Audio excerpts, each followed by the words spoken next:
ጀንበሯ ስትጠልቅ የመዝናናት ልምድ አሎት? ከወዳጅ አሊያም ደግሞ ለብቻው የምሽቱን አስገራሚ ትዕይንትስ መኮምኮም አምሮታል? እንግዲያውስ አምሮት አይቀርም። አንድ የማትገመት የምሽት ሕይወት ከሷ ወዲህ ላሳር የተባለላት የምድራችን አስደናቂ ሀገር አብረን እንበራለን። በአዲስ ቪስታ ድንቅ አብራሪዎች በቪአይፒ ክላስ እርሶን ይዘን ወደዚች አስደናቂ የማታ ንግሥት የተባለች ከተማ የምንጓዝ ይሆናል። ጉብኝታችንን ልክ ምሽት 1 ሰዓት ጀመርን። የዱባይ ወርቃማ ፀሐይ በፋርስ ባሕረ ሰላጤ ሰማያዊ ውሃ ላይ ቀስ እያለች ስትጠልቅ የከተማዋ ሰማይ ጠቀስ ሕንፃዎች ደማቅና ባለብዙ ቀለም ማብራቶችን ማብራት ይጀምራሉ። በዚህ ሰዓት ከተማዋ የቀን ማንነቷን አውልቃ ሌላ ፍጹም የተለየና አዲስ ማንነቷን ለመልበስ ትዘጋጃለች። በቀን እጅግ ጥብቅ የሆነ የእስልምና ሃይማኖት ሥርዓት ባህልና ወግ የምታከብረው ዱባይ ሌሊት ሲመጣ ግን በአረብ ኤሚሬትስ ብቻ ሳይሆን በመላው ዓለም ላይ ወደር የሌለው የጭፈራ፣ የቅንጦት፣ የደስታና የስውር ፍላጎቶች ማዕከል ትሆናለች። ይህች ውብ ከተማ የትልልቅ ባለሀብቶች መፈንጫ ብቻ አይደለችም። በኮንስትራክሽን ሳይቶች ውስጥ በቀን 12 ሰዓት በበረሃ ሐሩር የሚለፉና የሚቆስሉ ደሃ የኤስያ ሰራተኞችና በቅንጡ ምሽት ክለቦች ውስጥ በደቂቃዎች ውስጥ ብቻ በ10 ሺዎች የሚቆጠሩ ዶላሮችን እንደ ቅጠል የሚረጩ ቢሊዮነሮች በአንድ አየር ውስጥ የሚተነፍሱባት፣ ጎን ለጎን የሚኖሩባት፣ ተቃርኖዎች የተሞላባት ምድርም ትባላለች። ወደ ምሽቱ ስውር ምስጢር በጥልቀት ከመግባታችን በፊት ይህች ከተማ እውን እነማን እንደሞሏትና ማህበረሰቧ እንዴት እንደተዋቀረ ለማየት እንሞክር። በዱባይ ውስጥ ከሚኖሩ ህዝቦች መካከል ከ85 በመቶ በላይ የሚሆኑት የውጭ አገር ዜጎች ወይም ደግሞ መጤዎች መሆናቸው ይነገራል። ቁጥራቸው ከ10 እስከ 15% የማይበልጡት ደግሞ የሀገሬው ተወላጆች ወይም የኤሚሬትሶች የከተማዋና የሀገሪቱ ፍጹም የበላይነትን የተቆጣጠሩ ከበርቴዎች ናቸው ይባላል። ወንዶቹ ፍጹም ነጭና የጸዳ ካንዱራ የተባለ ረዥም ልብስ ይለብሳሉ። ሴቶቹ ደግሞ ውድና ጥቁር አበያል ያጠልቃሉ። በይፋዊ የሀገሪቱ ሕግ ደረጃ የሀገሬው ዜጎች ምሽት ክለብ ገብተው አልኮል መጠጣት ፍጹም የተከለከሉ ቢሆንም ብዙዎች ግን የሕዝብ ዓይን በሌለበት በቪአይፒ ድብቅ በሮች በኩል እየገቡ የራሳቸውን እጅግ ሚስጥራዊ ዓለም ይቀጫሉ። ከተማዋ ያጨናነቋት፣ ጉልበታቸውን የገበሩላት ህንዳውያን፣ ፓኪስታናውያን፣ ባንግላዴሾች፣ ፊሊፒኖች የከተማዋና አንቀሳቃሽ ሞተሮች ሲሆኑ አውሮፓውያን፣ አሜሪካውያንና ባለፈው ዓመታት በከፍተኛ ቁጥር እየገቡ የሩሲያ ዜጎች ደግሞ የዱባይ ታላላቅ ቢዝነሶችን፣ የቅንጡ ሕይወት መንገዶችን ይመራሉ። ቁጥራቸው ቀላል የማይባል የሀገራችን ዜጎች ኢትዮጵያውያንም በተለያዩ የሥራ መስኮች ላይ ተሰማርተው እንደሚገኝ ይነገራል። የሀገሪቱ ይፋዊ ሃይማኖት እስልምና በመሆኑ በቀን 5 ጊዜ በመስጊዶች ታላላቅ ድምፅ ማጉያዎች አዛን ድምፆች ይሰማሉ። ይህም ዱባይን ልዩ የሆነ ውበት እንደሚሰጣት ይነገራል። ነገር ግን ዱባይ ለቱሪዝም ስትል የክርስትና፣ የሂንዱ እና የሌሎች እምነቶችን ቦታዎችን ጭምር ፈቅዳ ይህ ሃይማኖታዊ ተቃርኖ ምሽት ላይ በከፍተኛ ሁኔታ ጎልቶ እንደሚታይ ይነገራል። የአዛን መንፈሳዊ ድምፅ በተሰማ በጥቂት ሜትሮች ርቀት ላይ በሚገኙ ታላላቅ ሆቴሎች ውስጥ በከፍተኛ ድምፅ የሙዚቃ ኮንሰርቶችም ጭፈራዎችም ደግሞ የሚሰሙባት ሀገር ናት ዱባይ። ይህም ዱባይን በአንድ ጀንበር ጀነትም ገሃነምም ያደርጋታል ይላሉ በጉብኝታቸው ዱባይን በቅጡ የተመለከቱ ሰዎች። ይሁንና ዱባይ በዓለም ላይ ካሉ እጅግ አስተማማኝና ሰላማዊ ከተሞች ግንባር ቀደም ናት።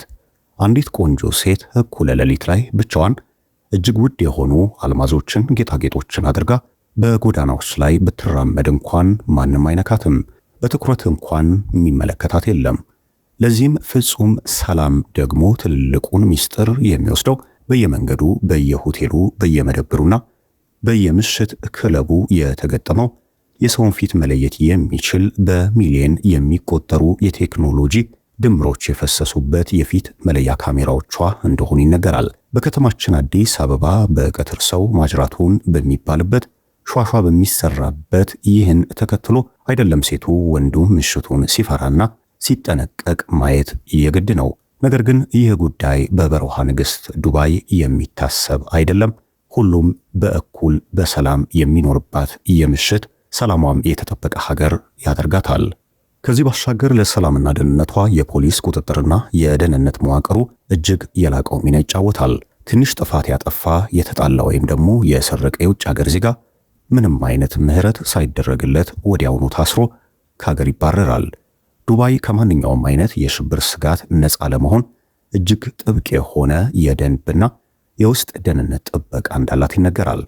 ከአደገኛ ቀጠናዎች የሚመጡ ሰዎችን በከፍተኛ ሁኔታ የምትከታተል ሲሆን በዱባይ ውስጥ የጦር መሳሪያ ይዞ መንቀሳቀስ ፍጹሙኑ ጥብቅና የተከለከለ በመሆኑ የሽብር ስጋት ዜሮ በሚባል ደረጃ በዱባይ እንደሚገኝም ይነገራል። አሁን ታላቁን ታምር ልናሳያችሁ ነው። ዱባይ ለብዙሃን የማታሳየው ከጀርባው ያለው ዋና ሚስጥር ገሃድ እናወጣዋለን። በአዲስ ቪስታ በረራችንም ይህን እናሳዩታለን። ዱባይ ውስጥ የዝሙት ሥራ ወይም ደግሞ የምሽት የሴቶችን ንግድ በሕግ ፍጹሙኑ የተከለከለ ነው። ከባድ እስራትና ወዲያውኑ ከሀገር መባረር የሚያስከትልም ወንጀል ነው። ይህ በይፋዊ ሕግ መጽሐፍ ላይ የሰፈረ እውነት ነው። በተግባር ግን ዱባይ በዓለም ላይ ትልቁና እጅግ የተደራጀው የስውር ሴቶች ንግድ የሚካሄድባት ከተማ ናት ተብሎ ትታማለች። ከምስራቅ አውሮፓ በተለይም ደግሞ ከሩሲያ፣ ከዩክሬን፣ ከመካከለኛው ኤስያ ሀገራት እንደ ኡዝቤኪስታንና ካዛኪስታን፣ ከፊሊፒን እንዲሁም ደግሞ ከበርካታ የአፍሪካ ሀገራት የተውጣጡ እጅግ ቆንጆ ሴቶች ከተማዋን በየቀኑ ይሞላታል። በዱባይ ጎዳናዎች ላይ ቆመው ደንበኛ መፈለግ ግን አይችሉም። እጅግ የተከለከለና ሴቶቹንም ወዲያው ሊያሳስር የሚችል ነው። ንግዱ በከፍተኛ ጥንቃቄ የሚካሄድ በ5 ኮከብ ሆቴሎች፣ በቪአይፒ ክለቦችና ማሳጅ ቤቶች በሚባሉ ስውር መዝናኛ ውስጡ የሚሰጥ መሆኑ ይነገራል። በዚህ ጉድ የኢትዮጵያ አርቲስቶችም ስም ሲነሳ ነበረ። ከሚነዱት ቪኤትና ሌክዠሪ መኪና ጀርባ የዱባይ ከበርቴዎችና የዝሙት ቅሌት እንዳለ በአደባባይ የታዩ የአርቲስቶቻችን ነውሮችም ከዓመታት በፊት እውነታውን የገለጡ መሆናቸው አይዘነጋም።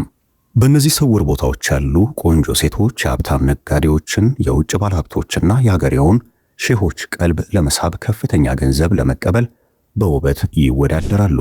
ታዲያ እነዚህ ሴቶች ወደ ሀገር ውስጥ እንዴት ገቡ? የእናንተም ጥያቄ ነው። አብዛኞቹ ሴቶች ወደ ዱባይ የሚገቡት በቀላሉ በሚስጥር የ3 ወር የቱሪስት ቪዛ አሊያም ደግሞ በአርቲስት በዳንስ እና በሞዴሊንግ የውሸት ኮንትራቶች ነው ይባላል። ከተማዋ እንደደረሱ ግን በቀጥታ ምሽት ስውር ቤት ውስጥ ያመራሉ። የዱባይ መንግስት ይህንን ንግድ በይፋ በፍጹም ባይቀበለውም ለቱሪዝም መነቃቃት፣ ለሆቴሎች መሙላትና ለኢኮኖሚ መጋለቢያ ሲል በክለቦች ውስጥ እንደሚያደርገውና የሴቶችን የወንዶችን ግንኙነቶች አይቶ እንዳላየ እንደሚያልፍ ይነገራል። ከላይ የጠቀስንላችሁ የዱባይ ሰላም፣ ጸጥታዋ፣ ደህንነቷና ህዝብ ምንም አይነት ችግር የማይደርስበት ከሆነ ህጉ ግድ የላቸውም። ማንም ላይ ምንም ቢፈጸም ሀጃ እንደሌላቸውም ይነገራል። አሁን ደግሞ በክለብ ውስጥ ስለሚደረገው ከፍተኛ ፉክክርና በዱባይ ውስጥ ሀብታምና ድሃ እንዴት ይዝናናል የሚለውን በወፍ በረር እናስቃኛችኋለን። የዱባይ መዝናኛ እንደ ሰው ኪስ መጠንና የገንዘብ አቅም ይወሰናል። እዚህ ከተማ ውስጥ $10 ብቻ ማደር፣ በአንጻሩ ደግሞ $50,000 መታጠብና መዝናናት ይቻላል። ሀብታም ከሆንክ የዱባይ ምሽት ያንተ እውነተኛ ገነት ናት። ባለም ረዥሙ ህንፃ ቡርጂ ከሊፋ ስር በሚገኘው እጅግ ዘመናዊ አርማኒ ክለብ ለመግባት ብቻ በመቶዎች የሚቆጠሩ ዶላሮች ይከፈላሉ። በክለቡ ውስጥ ጥሩ ጠረጴዛ ለመያዝ ደግሞ ከ2,000 እስከ $10,000 አስቀድመ መክፈል ሊጠይቅ ይችላል። በዓለማችን ብቸኛ ባለ 7 ኮከብ ሆቴል ቡርጂ አልአረብ ላይ በሚገኘውና ሰማይ ላይ የተንጠለጠለ በሚመስለው ስካይ ቪው ባር ለመጠጣት ሳምንታትን አስቀድመ በኢሜል ቦታ መያዝ ያስፈልግሃል። እዚህ አንድ ኮክቴል መጠጥ ዋጋ ብቻ የሰማይ ጥግ ነው። አሊያም ደግሞ በዱባይ ማሪና ባህር ትልልቅ የቅንጡ ጀልባዎችን ወይም ደግሞ ያቶችን በሺዎች በሚቆጠሩ ዶላሮች ተከራይቶ ታዋቂ ሞዴሎችን በመጋበዝ ሌሊቱን ሙሉ በባህር ላይ እጅግ ውድና ቅንጡ ድግሶችን ለማሳለፍ ለባለሀብቶች የተመቻቸ የመዝናኛ አንዱ መንገድ እንደሆነ ይነገራል። ነገር ግን ኪስ ቀጭን ከሆነ ዱባይ አትጨክንብህም። የራሷ የሆነ አማራጮች አሏት። እንደ ዴራና ቡር ባሉ ቆየት ባሉ የዱባይ ክፍሎች በሚገኙ የህንድ፣ የፓኪስታንና የፊሊፒንስ መጠጥ ቤቶች አሉ። እዚህ በ15 ወይም ደግሞ በ20 $ብቻ ገብተህ መዝናናት ይቻላል። አሊያም ምንም ገንዘብ ሳይከፍሉ በጄቢአር ወይም ደግሞ በኬት ቢች ውብ የባህር ዳርቻዎች ላይ በነፃ መናፈስ ወይም በዱባይ ሞል አጠገብ በየ30 ደቂቃው በከፍተኛ ድምፅ መብራት በሚታይበት የዓለም ታዋቂ የውሃና የሙዚቃ ዳንስን መመልከት የምትችልበትን ዕድል ዱባይ ታመቻችልሃለች። እጅግ በሚገርምና በሚያስደንቅ ሁኔታ ደግሞ ዱባይ የፈጠራ የቅንጦትና የጉራ ከተማ ናት። በሌላ በማንኛውም ዓለም ሀገር ፍጹም የማታያቸው እንግዳ ነገሮች በዱባይ ምሽቶች ላይ ታያለ። ለምሳሌ በዱባይ ከፍተኛ ሆቴሎች ውስጥ ከኤቲኤም ማሽን ገንዘብ ሳይሆን እውነተኛ ንጹህ የወርቅ ሳንቲም ወይም ትናንሽ የወርቅ ባሮችን ማውጣት ይቻላል። በቡርጅ አል አረብ ሆቴል ውስጥ በ24 ካራት እውነተኛ ወርቅ ብናኝ የተሰሩ ቡና ወይም ደግሞ አይስክሬም ማዘዝ ትችላለህ። ይህ ወርቅ የሚበላበት ከተማ እንድትሆን የሚያደርጋትም ነው። ነገር ግን ይህንን ወርቅ የሚበላው ወርቅ መሆኑ ይነገራል። ሌሊት በከተማዋ መንገዶች ላይ የምታያቸው ፖሊሶች መኪናዎቻቸው ተራ መኪኖች አይደሉም። በሚሊዮን ዶላሮች የሚገዙ ላምበርጊኒ፣ ፌራሪ፣ ቤንቴል እና ቡጋቲ የተባሉ ሱፐር መኪናዎችን ፖሊሶቿ ሲያሽከረክሩ ትታዘባለህ። በቪአይፒ መኪኖቻቸው ውስጥ ፓላብቶች እንደ ድመትና ውሻ ሳይሆን እንደ አቦ ሸማኔ ወይም አንበሳ የመሳሰሉ የዱር አራዊትን በኩራት ይዘው ሲንሸራሸሩ ማየት ለሀገሬው ሰው አዲስ ነገር አይደለም። ስለ ዱባይ ቅንጦታዊ ምግቦችና ማረፊያዎች ስናወራ ዱባይ እጅግ ተቃርኖ በጉልህ የተሞላባት ሀገር መሆኗ ይቀጥላል። በደይራ ሰፈር የሚገኙ ትናንሽ የጎዳና ላይ ካፍቴሪያዎች ውስጥ ሸዋርማና ፓራት የተባሉ ጣፋጭ ምግቦች $2 ወይም $3 ብቻ ይገኛሉ። ጣዕማቸው ግን ድንቅ የማይረሳ መሆኑ ይነገራል። ይህም ዱባይ ላይ ድሬዳዋን እንደማየት አልፎም ተርፎም ፈጢራ፣ ሐልዋና ሙሸበቅ በሳቢያ በከዚራ በኮኔልና በአሸዋ ሜዳ የመመገብ አይነት ስሜት አለው ይላሉ ሀበሻ ጎብኚዎች። በአንጻሩ ደግሞ እንደ ዙማ የተባሉ የጃፓን ምግብ አምራች ቤቶች ወይም ደግሞ ታዋቂ ኑስሬት የተባለ የጨው ስጋ ቤት ያሉ እጅግ ቅንጡ ቦታዎች ላይ ደግሞ አንድ ሌሊት ለመመገብ ብቻ ለአንድ ሰው ከ500 እስከ $1500 እንደሚፈጅ ይነገራል። በሆቴል ማረፊያም እንዲሁም ደግሞ ባለሀብቱ በአትላንቲስ ዘ ሮያል ወይም በቡርጅ አል አረብ ሆቴል የአንድ ምሽት ማደሪያ ብቻ ከ$1500 ተነስቶ እስከ $20,000 ይከፍላል። መካከለኛ ቱሪስት ደግሞ በዱባይ ማሪና ወይም አልባርሻ ያሉ ባለ 3 እና 4 ኮከብ ሆቴሎች በቀን ከ50 እስከ $120 ማግኘት ይችላል። ታዲያ ወደ ዱባይ ለመጓዝ ስታስቡ ለሳምንት ወይም ለወር ጉብኝት በአጠቃላዩ ስንት $? ያስፈልጋል ካሉ ይህ ሙሉ በሙሉ በአኗኗር ዘይቤው ላይ በኪሶትም ገቢ የሚወሰን ይሆናል። በቁጠባ ለመኖር የምታስብ ደሃ ቱሪስት ከሆንክ በጋራ መኝታ ክፍል ወይም ሆስቴል በማረፍ ታክሲ ሳትጠቀም የዱባይን ሜትሮ በመጠቀም እና የተራ ጎዳና ምግቦችን በረካሽ በመመገብ ለአንድ ሳምንት ከ400 እስከ $600 ለሙሉ አንድ ወር ደግሞ ከ1500 እስከ $2000 ይበቃሃል።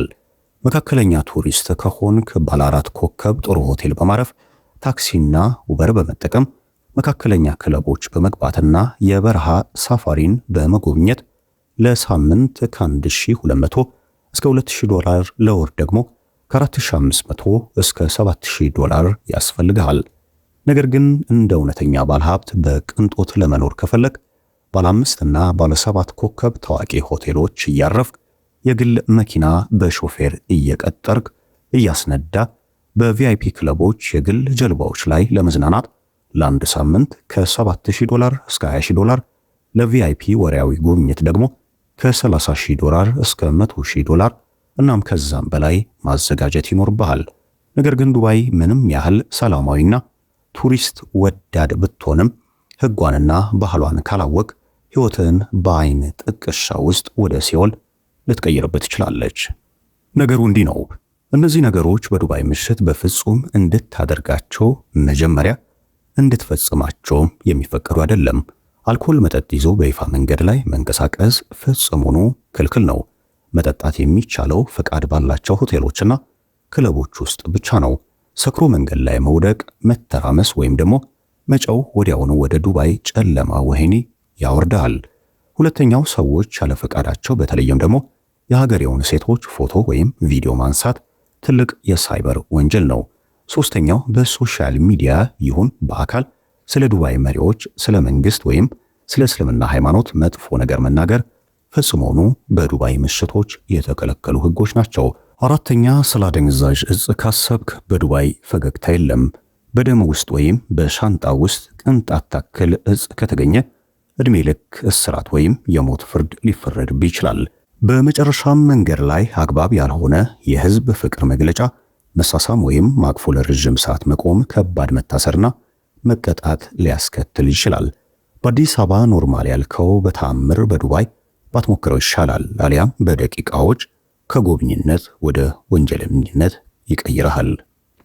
በጥቅሉ የዱባይ ምሽት ውብ፣ ማራኪ፣ ሰዎችን የሚያደነዝዝ የሚያማል ነው። በሚሊዮኖች የሚቆጠሩ መብራቶች በሰማይ ጠቀስ ህንፃዎች ላይ ደምቀው ሲበሩ ከተማዋ የምድር ገነት ትመስላለች። ነገር ግን ከዚህ አንጸባራቂ ውብ ብርሃን ጀርባ በክለቦች ውስጥ በድብቅ በገንዘብ የሚሸጡና የሚገዙ ህልሞች፣ በጉልበታቸው ከተማዋን የገነቡ ግን ስማቸው የማይነሳ በሚሊዮን የሚቆጠሩ ድሃ ሰራተኞች፣ እንዲሁም በሃይማኖታዊና ስጋዊ ፍላጎት መካከል የሚያዥቁ በሚሊዮን የሚቆጠሩ የሰዎችን ነፍስ ታያለ። ዱባይ ማለት ገንዘብ ካለ ሁሉንም ነገር የፈለግከውን ማድረግ የምትችልበት የምትዝናናባት ሀገር ስትሆን፣ ገንዘብ ከሌለ ቆመ በሩቁ የምታደንቃት አስገራሚ የበረሃ ተአምር ናትም ይሏታል በርካቶች። እርሶም በምናብ የሳልንሎትን በምሽት ድምቀቷን ያሳየኑትንና እጅግ ቅንጡ የሆነ የድሃም ሕይወት ያለባትን አስደናቂዋን የበረሃን ንግሥት ዱባይን የማየት ፍላጎት ካደረቦት እዛው እንገናኝ በማለት የዛሬውን ጉብኝታችን እዚህ ጋር እናበቃለን። የዛሬው ዝግጅታችን ይህንን ይመስል ነበረ። በቪዲዮ ላይ ያላችሁን አስተያየት በኮሜንት መስጫው ላይ እንድታጋሩን፣ ቪዲዮውን ከወደዳችሁት ላይክ ማድረጋችሁንና ለሌሎች እንዲደርስ ደግሞ ሼር ማድረጋችሁን እንዳትረሱ። ወደዚህ ቻናል አዲስ የሆናችሁ ደግሞ ሰብስክራይብ በማድረግ ቤተሰብ እንድትሆኑ በትህትና እንጠይቃለን። በቀጣይ ቪዲዮ ፍጹም የተለየ ሚስጥርና ታሪክ ይዘን ወደ ሌላ አስደናቂ ዓለማችን ክፍል አብረን የምንጓዝ ይሆናል። እስከዛው ሰላም ቆዩልን በማለት ማሰላማ አዲስ ቪስታዎች ነበርን።